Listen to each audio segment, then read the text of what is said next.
Jail से gangsters और आतंकवादियों को भगाने वाला रमनजीत सिंह उर्फ रोमी 8 साल के लंबे इंतजार के बाद उस जेल पहुंच गया जहां उसने 2016 में हुए जेल ब्रेक की पूरी स्क्रिप्ट को लिखा था। हालांकि तब और आज में बड़ा अंतर है। तब वो अपने मंसूबों को अंजाम देने में सफल हो गया था और अब वो सपने में भी ऐसा नहीं सोच पाएगा, क्योंकि नाभा जेल में आपको बता दें कि मॉडर्नाइज करने के साथ साथ उसे सिक्योरिटी के मामले में भी बड़ा हाईटेक कर दिया गया है। 22 अगस्त की शाम दिल्ली एयरपोर्ट पर एयर इंडिया का एक प्लेन लैंड करता है, जिसमें से एक शख्स चेहरे पर मास्क लगाकर कुछ लोगों के साथ नीचे उतरता है। इस दौरान एयरपोर्ट पर सुरक्षा व्यवस्था को एकदम कड़ा कर दिया जाता है ताकि परिंदा भी पर ना मार सके, क्योंकि मास्क से चेहरे को ढका हुआ ये शख्स कोई और नहीं, नाभा जेल ब्रेक केस का मास्टरमाइंड रमनजीत सिंह उर्फ रोमी है, जिसे करीब 8 साल के लंबे इंतजार के बाद एक बार फिर भारत लाया गया है। रमनजीत सिंह उर्फ रोमी ही वो शख्स है जिसने 27 नवंबर 2016 को पटियाला की नाभा जेल से 4 कुख्यात गैंगस्टरों और 2 आतंकवादियों को भगाने का काम किया था। रोमी ने जेल से भगाने में जिन लोगों की मदद की थी उसमें खालिस्तान लिबरेशन फोर्स के आतंकी हरमिंदर सिंह मिंटू, कश्मीर सिंह, गैंगस्टर हरजिंदर सिंह भुल्लर उर्फ विक्की गौंडर, गुरप्रीत सिंह सेखों, नीटा देओल और अमनजीत सिंह ढोटिया शामिल थे। हांगकांग से दिल्ली तक फ्लाइट का सफर करने के बाद रमनजीत सिंह उर्फ रोमी को सड़क के रास्ते पंजाब लाया गया और भारी सुरक्षा के बीच सुबह 3 बजे के करीब नाभा के ड्यूटी मजिस्ट्रेट के सामने पेश किया गया, जहां से उसे 14 दिन की न्यायिक हिरासत में नाभा की नई जिला जेल में भेज दिया गया है। जेल जाने से पहले आधी रात को रमनजीत रोमी का नाभा के सरकारी अस्पताल में मेडिकल भी कराया गया। रमनजीत सिंह रोमी मैक्सिमम सिक्योरिटी जेल नाभा ਦਾ ਜਿਹੜਾ ਅਕਿਊਜ਼ਡ ਹੈਗਾ ਸੀ, ਮੇਨ ਮਾਸਟਰਮਾਈਂਡ ਹੈਗਾ ਸੀ, ਉਹਨੂੰ ਅੱਜ ਹਾਂਗਕਾਂਗ ਤੋਂ ਜਿਹੜਾ ਅਸੀਂ ਐਕਸਟ੍ਰਾਡਾਈਟ ਕਰਕੇ ਲੈ ਕੇ ਆਏ ਹਾਂ। ਉਹਦਾ ਹੁਣ ਜਿਹੜਾ ਹੈਗਾ ਜੱਜ ਸਾਹਿਬ ਦੇ ਪੇਸ਼ ਕੀਤਾ ਸੀ, ਹੁਣ ਇਹਦਾ ਮੈਡੀਕਲ ਜਿਹੜਾ ਹੈਗਾ ਇੱਥੇ ਸਿਵਲ ਹਸਪੀਟਲ ਨਾਭਾ ਤੋਂ ਕਰਵਾਇਆ। ਹੁਣ ਇਹਨੂੰ ਹੈਗਾ ਜੇਲ੍ਹ ਦੇ ਵਿੱਚ ਜਿਹੜਾ ਹੈਗਾ ਲੈ ਕੇ ਲੌਜ ਕਰਾਉਣਾ ਹੈ। रोमी को साल 2016 में भी गिरफ्तार किया गया था, पर बाद में उसे जमानत पर रिहा कर दिया गया था और उसी दौरान वो पंजाब से हांगकांग भाग गया था, जिसके बाद उसके खिलाफ लुकआउट सर्कुलर और रेड कॉर्नर नोटिस जारी किया गया था। रमनजीत रोमी जो है, जो हांगकांग बेस था, इसका काफी इम्पोर्टेंट रोल निकला था। तो he was one of the main conspirators और इसका प्लानर था, जिसकी वजह से ये सारी जेल ब्रेक एग्जीक्यूट हुई थी। तो तब से इसके पीछे हम लगे हुए थे और इसकी रेड कॉर्नर नोटिस इंटरपोल के थ्रू जारी करवाया था। फिर इसको हांगकांग की अथॉरिटीज़ ने डिटेन किया। हमारी एक्सट्रेडिशन रिक्वेस्ट जो म्यूचुअल लीगल असिस्टेंस ट्रीटी हमारी हांगकांग के साथ है, तो वहाँ के डिपार्टमेंट ऑफ जस्टिस के थ्रू इसका केस परस्यू किया गया। रमनजीत सिंह रोमी को साल 2018 में हांगकांग में गिरफ्तार किया गया था, जिसके बाद एक लंबी कानूनी लड़ाई लड़ने के बाद हांगकांग से उसके प्रत्यर्पण का रास्ता साफ हुआ। रोमी पर पंजाब में 3 मामले दर्ज हैं। इसके अलावा साल 2016-17 में जालंधर और लुधियाना में हुई हत्याओं में भी शामिल होने का शक है। It's a matter of proud for the Punjab police. ਜਿਹੜਾ ਹੈਗਾ ਸਾਡੀ ਪੰਜਾਬ ਪੁਲਿਸ ਮਾਨਯੋਗ ਡੀਜੀਪੀ ਸਾਹਿਬ ਸਾਡੇ ਮਿਸਟਰ ਗੌਰਵ ਯਾਦਵ, ਉਹਨਾਂ ਦੀ ਰਹਿਨੁਮਾਈ ਹੇਠ ਸਾਡੇ ਜਿਹੜੀ ਹੈਗੀ ਸਰਕਾਰ ਵੱਲੋਂ ਜਿਹੜੀ ਹੈਗੀ ਜਿਹੜੀ ਮੁੱਖ ਮੰਤਰੀ ਸਾਹਿਬ ਵੱਲੋਂ ਜਿਹੜੀ ਸਪੋਰਟ ਤੇ ਸਟ੍ਰਿਕਟ ਜਿਹੜਾ ਹੈਗਾ ਗੈਂਗਸਟਰਸ ਦੇ ਖਿਲਾਫ ਐਕਸ਼ਨ ਲੈਣ ਦੀ ਜਿਹੜੀ ਨੀਤੀ ਹੈਗੀ ਉਹਦੇ ਤਹਿਤ ਸਾਰਾ ਜਿਹੜੀ ਕਾਮਯਾਬੀ ਹੈ। नाभा जेल से फरार होने वाले लोगों में शामिल गैंगस्टर विक्की गौंडर और प्रेमा लाहौरिया का साल 2018 में पुलिस ने एनकाउंटर कर दिया था और खालिस्तान लिबरेशन फोर्स से जुड़े आतंकी मिंटू की जेल में बीमारी के चलते मौत हो गई थी। और अब 8 साल बाद एक बार फिर नाभा जेल ब्रेक केस का मास्टरमाइंड उसी जेल में पहुंच गया है, जहां उसने सेंधमारी करके इतने बड़े कांड को अंजाम दिया था। आज तक ब्यूरो। हरियाणा विधानसभा चुनाव की तारीखों के ऐलान के बाद पंजाब और हरियाणा के किसान एक बार फिर से चुनावी दंगल में कूद चुके हैं, प्रदर्शन कर रहे हैं। किसानों नेताओं का कहना यह है कि पंजाब के बाद अब वो हरियाणा में भी बीजेपी को सबक सिखाएंगे।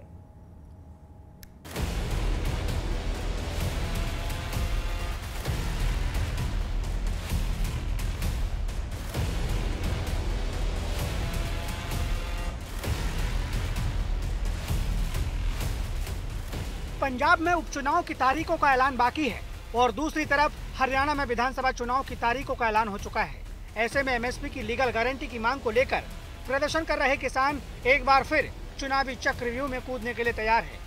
लोकसभा चुनाव के नतीजे आने के बाद ये पहला मौका है जब बीजेपी और कांग्रेस चुनावी अखाड़े में एक बार फिर आमने सामने हैं और किसान एक निर्णायक की भूमिका में। विधानसभा चुनाव में किसान फैक्टर इसलिए भी खास है क्योंकि पंजाब में लोकसभा चुनाव के दौरान किसानों का गुस्सा बीजेपी को भारी पड़ा था। सभी समीकरणों को साधने और हथकंडों को अपनाने के बाद भी बीजेपी पंजाब में अपना खाता नहीं खोल पाई थी और 2 सीटों से सिमटकर शून्य की स्थिति में आ गई, वो भी तब जब उसने 13 की 13 सीटों पर अपने उम्मीदवारों को उतारा था। ऐसे में अब सवाल उठता है कि हरियाणा विधानसभा की बाजी कौन जीतेगा? क्या बीजेपी हैट्रिक बनाएगी या कांग्रेस की वापसी होगी? क्या हरियाणा में भी चलेगा आपका मैजिक? नाराजगी इस बात की है कि वो बेटैमा किया। अब यही फैसला वो 2 साल पहले भी कर सकते थे। अगर वो ये फैसला 2 साल पहले करते तो मैं दावा करता हूँ कि तीसरी बार भी उन्हीं की बनती, लेकिन ये फैसला तो उन्होंने किया नहीं। अब जिस एमएसपी की उन्होंने आज घोषणा की है, अब घोषणा की है, अगर ये 2 साल पहले कर देते कि हाँ भी हरियाणा सरकार तो खरीदेगी, बाकी कोई खरीदे ना खरीदे, तो मैं ये कहता हूँ हरियाणा में तीसरी बार सरकार आती होगी।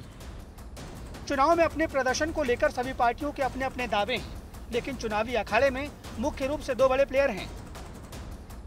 वैसे हरियाणा के चुनाव में ताल ठोकने वाली पार्टियों में बीजेपी है, कांग्रेस है, आम आदमी पार्टी है, इंडियन नेशनल लोकदल है और बीएसपी का गठबंधन है और जेजेपी है। बड़ी बात तो ये है कि इंडिया गठबंधन के झंडे तले दिल्ली में आम आदमी पार्टी और कांग्रेस का गठबंधन है, लेकिन हरियाणा में दोनों पार्टियां अलग अलग चुनाव लड़ेंगी। इस बीच पिछले कई महीनों से पंजाब और हरियाणा का बॉर्डर बंद होने के कारण किसान संगठन दिल्ली कूच करने के लिए बॉर्डर खुलने का इंतजार कर रहे हैं। बॉर्डर खुलेगा या नहीं, इसके लिए सुप्रीम कोर्ट में सुनवाई चल रही है। ऐसे में एक बार फिर चुनाव की तारीखों के ऐलान के साथ किसानों को बीजेपी को बैकफुट पर धकेलने का मौका मिल गया। हरियाणा गवर्नमेंट की पूरी कोशिश है कि किसान ट्रैक्टर लेकर ना जाएं और वही जो दिल्ली गवर्नमेंट चाहती है, जो सेंट्रल गवर्नमेंट चाहती है, वही हरियाणा गवर्नमेंट चाहती है। और पंजाब गवर्नमेंट की तरफ से पंजाब के किसानों का पक्ष ठीक ढंग से रखा नहीं जा रहा, तो सुप्रीम कोर्ट को तो वही बात करनी। लेकिन मैं आपके चैनल के माध्यम से हमारी सत्कारित सुप्रीम कोर्ट को हम निवेदन करेंगे कि देखिए, हमारी कोई जिद नहीं होती कि हम ट्रैक्टर लेकर जाना। ट्रैक्टर क्यों लेकर जाते हैं? हमने अपनी सरकार का स्वभाव चेक कर लिया। 13 महीने पहले बैठे रहे, सरकार ने बात नहीं सुनी। 6.5 महीने अब हो गए बैठे हैं, सरकार बात नहीं सुन रही। तो इसका मतलब यह निकलता है कि 1 दिन, 2 दिन, 4 दिन में तो वह सरकार हमारी बात सुनने वाली नहीं है। तो अगर उस सरकार को कोई बात सुनानी है तो हमें महीना, 2 महीने, 4 महीने, 6 महीने, 7 महीने की तैयारी करनी पड़ेगी। लोकसभा चुनाव के दौरान पंजाब और हरियाणा में कांग्रेस ये बताती है कि इस बार विधानसभा चुनाव में उसका पलड़ा भारी है।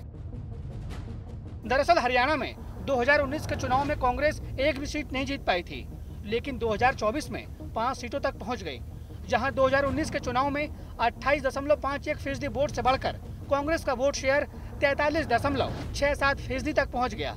यानी कांग्रेस सीटों के साथ अपना वोट शेयर भी बढ़ाने में कामयाब रही। सरल शब्दों में समझे तो लोकसभा चुनाव के नतीजे 50-50 रहे, यानी विधानसभा चुनाव की राह बीजेपी के लिए आसान नहीं होगी। मौजूदा सरकार से जनता नाराज है। अब सीटें तो पता नहीं किसको कितनी मिल जाए, लेकिन नाराजगी है। 10 दिन पहले देखे, ये तो चुनावी घोषणा पत्र है। जितने दिन से इनकी गवर्नमेंट है, ये खरीद करते दिखाते। जो किसान यहाँ पर बैठे, ये हरियाणा के खिलाफ तो बैठे नहीं किसान जो दिल्ली जा रहे। इनने क्यों रोक रखा है इनको? भाई रोक हरियाणा रखे, ये तो दिल्ली जा रहे हैं। हरियाणा तो NH है, ये NH की सड़क पर गुजारे।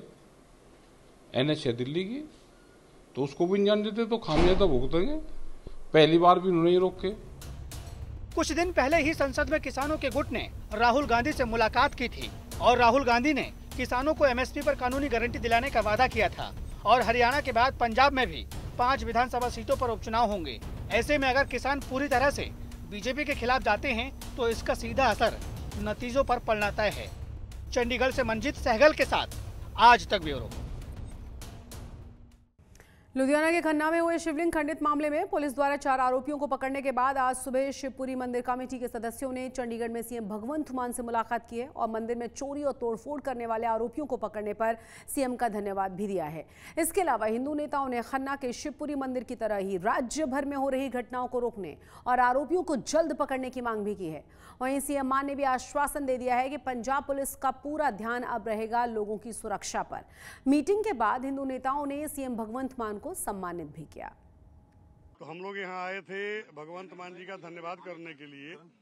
खन्ना में जो एक चोरी हुआ और दूसरे प्रदेश में जा करके वहाँ से पकड़े गए सब चोरी करने वाले, वहाँ से जो पंजाब के प्रशासन ने कार्य किया है दूसरे प्रदेशों से भी पकड़ करके लाने का, तो इससे एक लोगों में जो हिंदू समाज है इसके एक उत्साह इनके मन में हो गया कि ऐसी अभी व्यवस्था यहाँ है पंजाब में, कोई व्यक्ति ऐसा कोई क्राइम यहाँ नहीं कर सकता। लोगों में डर होगा, मंदिर सुरक्षित होंगे, गुरुद्वारे सुरक्षित होंगे जो धार्मिक हमारे स्थल हैं।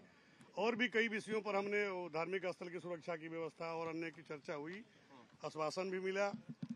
तो बहुत बहुत धन्यवाद हम करना चाहते हैं पंजाब सरकार का, मुख्यमंत्री जी का, श्री वैष्णव विरक्त मंडल महामंत्री होने के नाते।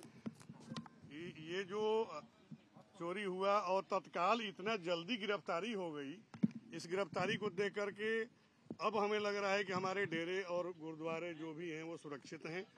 आगे की भी जो व्यवस्था है उसके लिए हमने चर्चा किया तो मुख्यमंत्री जी ने कहा कि नहीं, हम इसके लिए भी बिल्कुल खड़े हैं और बिल्कुल सरल तरीके से चर्चा करके उन्होंने लिया जैसे मतलब अब वास्तव में हमारा ही काम है। 2000 करोड़ के टेंडर घोटाले में ईडी के द्वारा गिरफ्तार किए गए कांग्रेस के पूर्व मंत्री भारत भूषण आशु की न्यायिक हिरासत को 14 दिनों के लिए बढ़ा दिया गया है। इस मामले में अगली सुनवाई होनी है 5 सितंबर को। ईडी की टीम ने मनी लॉन्ड्रिंग एक्ट के तहत कार्रवाई करते हुए 1 अगस्त को आशु को गिरफ्तार किया था। पूर्व मंत्री भारत भूषण आशु पर करीब 2000 करोड़ रुपए के टेंडर्स में घोटाले के आरोप हैं। पंजाब की मंडियों में लेबर और ट्रांसपोर्टेशन के टेंडर्स में बड़े पैमाने पर अनियमितता सामने आई थी।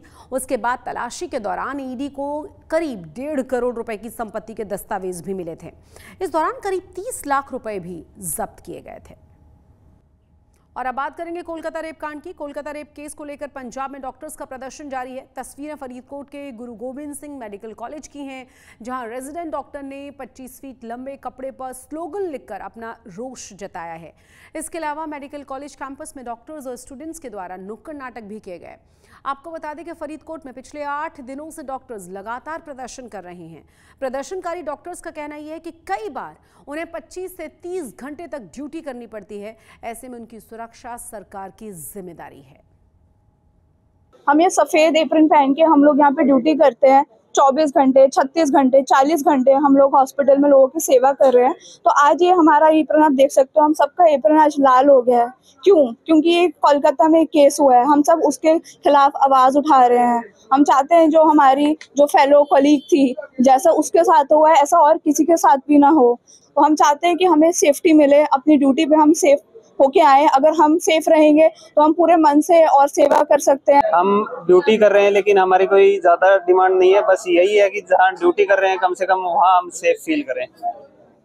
वो आपकी शासन से भी 1-2 दिन पहले बात हुई थी, तो क्या वहाँ प्रशासन ने आश्वासन दिया है, लेकिन हमारी है जब तक कोई ठोस आश्वासन ना मिले, सेंट्रल प्रोटेक्शन एक्ट पे कुछ ठोस आश्वासन ना मिले, तब तक हमारी मांग जारी रहेगी। अमृतसर के पौष इलाके जुझार सिंह एवेन्यू में दिन दहाड़े एक महिला का कत्ल कर दिया गया। महिला के कत्ल के कारणों का अभी तक पता नहीं चल पाया है। मृतक महिला की पहचान हुई है शैली अरोड़ा के रूप में, जिनकी आयु बताई जा रही है 30 साल। घटना के वक्त महिला घर पर अकेली थी। सूचना के बाद मौके पर पहुंची पुलिस और घटना का जायजा लिया घटनास्थल का। फिलहाल पुलिस ने अज्ञात हमलावरों के खिलाफ मामला भी दर्ज कर लिया है और छानबीन शुरू कर दी गई है। ਨੂੰ ਕਰੀਬ 10:30 ਵਜੇ ਇੱਕ ਇਨਫੋਰਮੇਸ਼ਨ ਆਈ ਸੀਗੀ ਕਿ ਲੇਡੀ ਜਿਹੜੀ ਆ ਉਹਨਾਂ ਦੀ ਘਰ ਦੇ ਵਿੱਚ ਡੈਥ ਹੋਈ ਆ। ਸੋ ਇਹਨੂੰ ਜਦੋਂ ਮੌਕੇ 'ਤੇ ਆ ਕੇ ਦੇਖਿਆ ਗਿਆ ਤੇ ਲੇਡੀ ਹੈਗੇ ਨੇ ਸ਼ੈਲੀ, ਵਾਈਫ ਆਫ ਕੌਸ਼ਲ। ਸੋ ਇਹਨਾਂ ਨੇ ਜਿਹੜੇ ਜਦੋਂ ਦੱਸਿਆ ਕਿ ਹਸਬੈਂਡ ਇਹਦੇ ਜਿਹੜੇ HDFC 'ਚ ਕੰਮ ਕਰਦੇ ਨੇ, ਉਹ ਚਲੇ ਗਏ ਸੀਗੇ ਆਫਿਸ। ਸੋ ਉਹਨਾਂ ਨੂੰ ਕਿਸੇ ਦਾ ਫੋਨ ਆਇਆ ਸੀ ਕਿ ਘਰ ਦਾ ਦਰਵਾਜ਼ਾ ਨਹੀਂ ਖੋਲ੍ਹ ਰਹੇ। ਸੋ ਜਦੋਂ ਉਹਨਾਂ ਨੇ ਚੈੱਕ ਕੀਤਾ ਤੇ ਉਹਦੀ ਜਿਹੜੀ ਆ ਅੰਦਰ ਡੈੱਡ ਬੋਡੀ ਪਈ ਸੀਗੀ। ਫਿਲਹਾਲ ਅਜੇ ਜੀ ਅਸੀਂ ਮੌਕੇ 'ਤੇ ਆਏ ਹਾਂ, ਸਾਰਾ ਏਰੀਆ ਇਹਨੂੰ ਪ੍ਰਜ਼ਰਵ ਕੀਤਾ, ਫੋਰੈਂਸਿਕਸ ਟੀਮ ਨੂੰ ਬੁਲਾਇਆ ਗਿਆ। ਉਹਦੇ ਵਿੱਚ ਅਜੇ ਇਨਵੈਸਟੀਗੇਸ਼ਨ ਕਰ ਰਹੇ ਹਾਂ ਜੀ, ਪ੍ਰੀਲਿਮਿਨਰੀ ਸਟੇਜ 'ਤੇ ਆ। FIR ਰਜਿਸਟਰ ਕੀਤੀ ਜਾ ਰਹੀ ਹੈ। ਇਹਦੇ ਵਿੱਚ ਨੈਕਸਟ ਜਿਹੜੀ ਆ ਇਨਵੈਸਟੀਗੇਸ਼ਨ ਦੇ ਦੌਰਾਨ ਚੈੱਕ ਕਰ पंजाब में युवाओं को नशे के दलदल से निकालने के लिए समय समय पर अलग अलग मुहिम चलाई जा रही है और इसी बीच फरीदकोट में भी पुलिस के द्वारा मिशन निश्चय के तहत हॉकी टूर्नामेंट का आयोजन किया गया ताकि युवाओं को खेलों के प्रति जागरूक किया जा सके। पंजाब के director general of police Gaurav Yadav और एसएसपी फरीदकोट और डॉक्टर प्रज्ञा जैन की अगुवाई में इस टूर्नामेंट का आयोजन किया गया था। मिशन निश्चय के तहत आयोजित इस टूर्नामेंट में विनिंग टीम को 21,000 रुपए और रनरअप टीम को दिए गए 11,000 रुपए। ये जो एक इनिशिएटिव पहले से चल रहा है, उसको आज हमने यहाँ फरीदकोट में भी एक बहुत अच्छी एक शुरुआत उसकी की है। इससे हम बच्चों को ये प्रेरित कर रहे हैं कि आप नशों के खिलाफ जाएं और एक पॉजिटिव सेल्फ इमेज और एक पॉजिटिव ओरिएंटेशन लेके अपना करियर बनाएं। ऐसा एक इशू है जिसपे हर किसी का हमें एक सपोर्ट मिलता है और जब हम एक पूरी ईमानदारी और मेहनत के साथ, एक नेक नियत के साथ आगे बढ़ते हैं तो हमें सारे ही स्टेक होल्डर्स का बहुत अच्छा सपोर्ट। तो कितनी टीमें भाग ले रही है और क्या क्या मिल रहा है? जी, इसमें जी आज 4 टीम्स हैं, हॉकी की टीम्स हैं। इसके अलावा पीछे आप देख सकते हैं क्रिकेट के भी मैचेस चल रहे हैं। So we have awarded 21,000 to the winning team and 11,000 to the runner up team. आज तक पंजाब में आज के लिए बस इतना ही, लेकिन देश और दुनिया की तमाम बड़ी और अहम खबरों के लिए आप देखते रहिए आज तक।